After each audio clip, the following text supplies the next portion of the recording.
O ministro Celso de Mello antecipou a aposentadoria do Supremo Tribunal Federal. Celso de Mello é o relator do inquérito que investiga se Jair Bolsonaro interferiu politicamente na Polícia Federal, como afirmou o ex-ministro da Justiça, Sérgio Moro. Os ministros estão analisando se o ex-juiz Sérgio Moro, ele foi parcial em condenações relacionadas ao ex-presidente Luiz Inácio Lula da Silva. Tem bastante coisa em jogo na substituição do ministro Celso de Mello, o decano do STF, que antecipou a saída da corte para o próximo dia 13 de outubro. Para ficar só em questões políticas, a saída dele pode trazer impactos significativos tanto para o presidente da República, Jair Bolsonaro, quanto para o ex-presidente Luiz Inácio Lula da Silva. Dá para dizer, inclusive, que o futuro político de Lula está, de certa maneira, nas mãos de Bolsonaro, especialmente devido ao julgamento que está em curso na segunda turma do Supremo, da qual hoje faz parte Celso de Mello, e que trata da suspeição do ex-juiz federal Sérgio Moro, responsável por condenações do petista na Operação Lava Jato. Esse foi um habeas corpus que foi apresentado aqui ao STF pela defesa de Lula, que alegou que o ex-juiz Sérgio Moro foi parcial. Esse pedido chegou depois que Sérgio Moro aceitou ser ministro da Justiça na atual gestão do presidente Jair Bolsonaro. Outro detalhe importante é que Celso de Mello é o relator no STF do caso que apura a suposta interferência do presidente Jair Bolsonaro na Polícia Federal, denunciada pelo ex-ministro Moro quando deixou o governo. Eu sou o Márcio Miranda e nesse episódio aqui do podcast 15 Minutos a gente fala sobre tudo que está em jogo na área da política nessa aposentadoria do decano do STF e na substituição dele a partir do momento em que o presidente Bolsonaro indicar, o sucessor. A convidada é a Kelly Cadanos, editora da Gazeta do Povo em Brasília. Ô Kelly, pra gente começar, eu falei aqui na abertura do episódio, queria saber se você acha que é exagero ou não dizer que, de certa maneira, o futuro político do ex-presidente Lula tá nas mãos do presidente Jair Bolsonaro. Como é que é isso exatamente, hein, Kelly? Olá, Márcio, olá para todo mundo que acompanha o 15 Minutos. É mais ou menos isso, Márcio, mas eu acho que antes ainda do futuro político do ex-presidente Lula estar nas mãos de Jair Bolsonaro, ele está nas mãos do ministro Gilmar Mendes, né? Porque lembrando que antes até do presidente Jair Bolsonaro indicar o próximo ministro do STF que vai compor a segunda turma, o ministro Gilmar Mendes pode liberar para julgamento aquele processo que envolve a suspeição do ex-juiz Sérgio Moro. Se isso acontecer, se os ministros da segunda turma julgarem a suspeição do ex-juiz Sérgio Moro para julgar o ex-presidente Lula, durante a ausência do quinto ministro da turma, que seria o Celso de Mello, um empate favorece o ex-presidente Lula. Ou seja, se o julgamento terminar 2-2, como é a tendência que aconteça sem o ministro Celso de Mello na turma, o ex-presidente Lula seria beneficiado. Agora, se o ministro Gilmar Mendes não liberar esse processo para julgamento durante essa vacância, dessa vaga na segunda turma, aí sim caberia ao presidente Jair Bolsonaro definir aí esse futuro político do ex-presidente, ao indicar o novo ministro que vai compor a segunda turma, a menos que algum outro ministro que já atue no STF peça para mudar de turma, Mas, a princípio, o ministro indicado pelo presidente Jair Bolsonaro vai compor a segunda turma e julgar os processos da Lava Jato, inclusive os recursos do ex-presidente Lula. Então tá, para a gente detalhar mais aqui esse caso, Kelly, só para relembrar, a segunda turma do STF julga esse processo na defesa do ex-presidente Lula, alega a suspeição do ex-juiz Moro em condenações. Que tipo de impacto essa decisão pode ter então, já que a gente está falando no futuro político do ex-presidente Lula? Só para a gente reforçar, Kelly. Então, Márcio, o que acontece? O STF pode declarar que o ex-juiz Sérgio Moro era parcial ao julgar o ex-presidente Lula. Se isso acontecer, o caso do triplex no Guarujá, que foi sentenciado pelo Moro, pode ser anulado. E com isso, anula-se também a condenação em segunda instância do presidente em relação a esse processo. Isso não torna o presidente elegível, Ele está inelegível justamente por condenações em segunda instância. Mas tem ainda um segundo processo que também já foi julgado em segunda instância, que é o sit in Atibaia. Em princípio, o sit in Atibaia não é objeto desse julgamento da suspeição.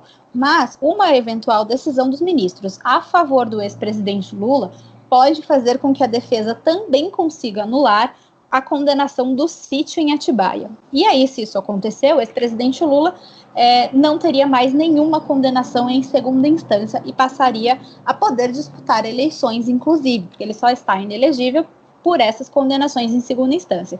Então, por isso que é tão importante para o PT, tão importante para o ex-presidente Lula, que esse recurso seja efetivamente julgado, porque ele impacta diretamente nas eleições de 2022. Certo, e na segunda turma ainda, como você disse, depende do ministro Gilmar Mendes colocar em julgamento, e não tem um prazo para isso, enfim, não sabe quando que ele vai colocar esse julgamento. Não, Márcio, esse julgamento ele já começou, ele começou em 2018, já tem 2 votos contra o recurso do ex-presidente Lula, que são os votos do Edson Fachin e também da Carmen Lúcia, 2 ministros da segunda turma. O ministro Gilmar Mendes pediu vistas, ou seja, pediu mais tempo para analisar esse processo. Então, cabe a ele devolver esse processo para julgamento. Acontece que ele e o ministro Ricardo Lewandowski tendem a votar a favor do ex-presidente Lula nesse HC. Então, por isso que a gente fala que o empate, que é muito provável nesse caso, poderia beneficiar o ex-presidente Lula, porque quando há empate, o empate beneficia o réu. E o ministro Celso de Mello é visto aí como o voto de Minerva, né? Ninguém sabe exatamente para onde ele iria nesse julgamento, por isso que isso é tão importante, né? Então, dependendo de quando Gilmar Mendes liberar esse processo, se a turma tiver com 4 ou 5 ministros, pode fazer toda a diferença para o ex-presidente Lula. Isso aqui é um documento aberto. É um documento aberto para o PT brigar à vontade. O PT gosta de brigar, então o PT vai brigar à vontade. E o PT, aliás, aguarda com bastante expectativa, vamos dizer assim, esse julgamento da suspeição do Moro, claro, né, o Kelly. Inclusive, nos últimos dias o partido lançou aí um documento que fala em reconstrução e transformação do Brasil, e ao que parece tem no restabelecimento dos direitos políticos do ex-presidente Lula uma aposta desse plano, né? Tem sim, Márcio. É inclusive um dos pontos, um dos eixos centrais desse documento lançado pelo Partido dos Trabalhadores, né? São justamente as críticas à Lava Jato e também ao ex-juiz Sérgio Moro. O PT volta a afirmar nesse documento que o processo eleitoral de 2018 foi, segundo o partido, corrompido por causa das decisões que afastaram a possibilidade de candidatura do ex-presidente Lula, né? Lembrando, ele não pôde concorrer justamente por estar preso em Curitiba, já cumprindo a pena em segunda instância na Operação Lava Jato. Então, os petistas, eles classificam a Operação Lava Jato como uma farsa judicial que teve aí como principal objetivo tirar o ex-presidente Lula das eleições. Então, nesse documento, eles voltam a pedir, inclusive, o julgamento da suspeição do ex-juiz Sérgio Moro pela segunda turma do Supremo Tribunal Federal. E, enquanto isso, o ex-presidente pode virar réu mais uma vez na Lava Jato em Curitiba, é? Pode sim, Márcio. Tem uma denúncia que aguarda ainda uma decisão do juiz Luiz Bonar, que envolve uma denúncia, né, feita pelo Ministério Público Federal do Paraná, Lava Jato, no Paraná, de lavagem de dinheiro de 4 milhões de reais através de doações para o Instituto Lula. Esse dinheiro ele teria sido doado, né, entre aspas, porque segundo o Ministério Público essa doação seria uma forma de pagamento de propina pela Odebrecht ao ex-presidente Lula. Então existe ainda esse processo, essa denúncia, né, que ainda não virou um processo, porque a denúncia ainda não foi aceita nem rejeitada pela Justiça. Então ainda tem essa expectativa em relação a essa nova denúncia que pode tornar o ex-presidente Lula réu pela 4ª vez na Lava Jato no Paraná. Um momento claramente definido no texto constitucional, a partir do qual, então, se descaracteriza, sim, a presunção de inocência. Vale dizer, aquele instante em que sobrevém o trânsito em julgado da condenação criminal. Antes desse momento, cabe advertir, cumpre insistir, o Estado não pode tratar os indiciados ou os réus como se culpados já fossem. O Kelly, voltando um pouco aí à questão do ministro decano Celso de Mello, que está deixando o Supremo, né, em outubro. Ao longo desses anos aí, qual que foi o perfil, como foi, né, o perfil do ministro Celso de Mello em votações, digamos, mais importantes, que mais chamaram a atenção com relação aí à Operação Lava Jato, hein, Kelly? Márcio, o perfil do ministro Celso de Mello, nesses anos todos, ele tem sido um perfil muito ponderado. Em alguns momentos ele vota a favor da Operação Lava Jato, em outros momentos ele vota contra as teses da operação, né, contra os métodos de investigação, enfim, isso tudo varia de julgamento para julgamento, né? Por isso que o voto dele é tão importante na segunda turma, porque é ele que decide, basicamente, o que vai acontecer nos julgamentos, porque a gente tem a Carmen Lúcia e o Edson Fachin de um lado sempre votando favoráveis à operação, o Ricardo Lewandowski e o Gilmar Mendes de outro lado sempre votando contra a operação, e o ministro Celso de Mello costuma ser o fiel da balança. Ele já votou, por exemplo, na prisão em segunda instância, ele votou contra a prisão em segunda instância, mas ele tem dado algumas decisões, né, alguns despachos que são favoráveis à Operação Lava Jato. Por exemplo, foi o ministro Celso de Mello que paralisou no Conselho Nacional do Ministério Público Federal alguns processos contra o coordenador da Lava Jato, Deltan Dallagnol. Também foi o ministro Celso de Mello, por exemplo, né, que já considerou o ex-juiz Sérgio Moro parcial em outros julgamentos, né, do caso Banestado. Então, o perfil dele sempre varia de acordo com cada caso. Ele é considerado um juiz mais garantista do Supremo Tribunal Federal, daqueles ministros que tendem a levar mais em conta os direitos fundamentais dos réus, né? Mas, em alguns momentos, ele tem sido um forte aliado da Operação Lava Jato na STF.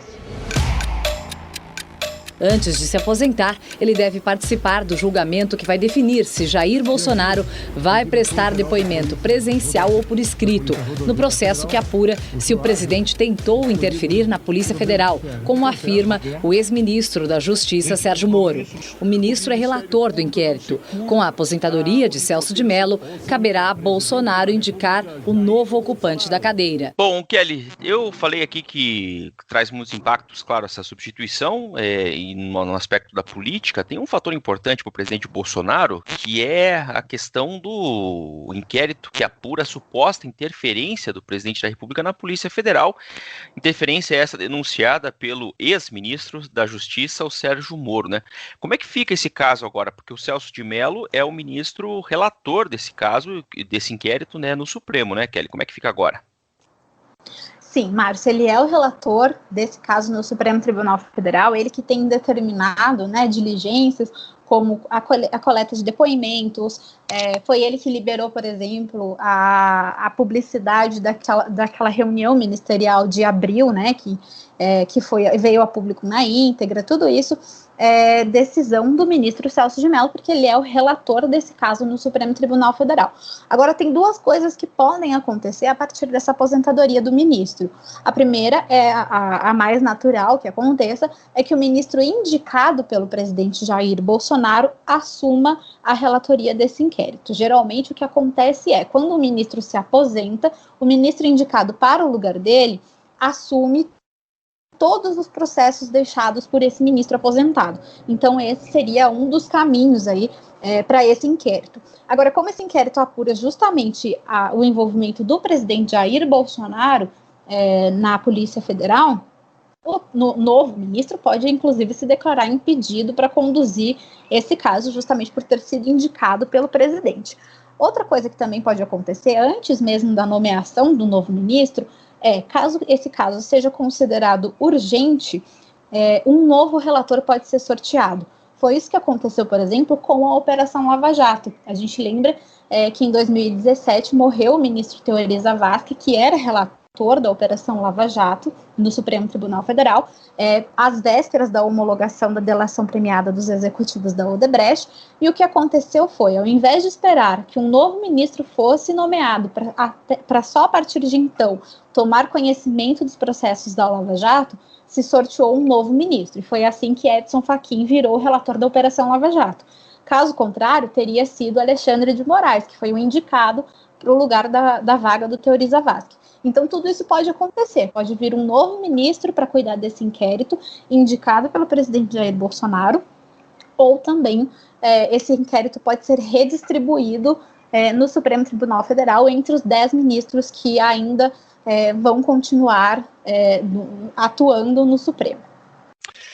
Ou seja, realmente tem bastante coisa em jogo aí nesse processo da saída do ministro Celso de Mello lá do STF.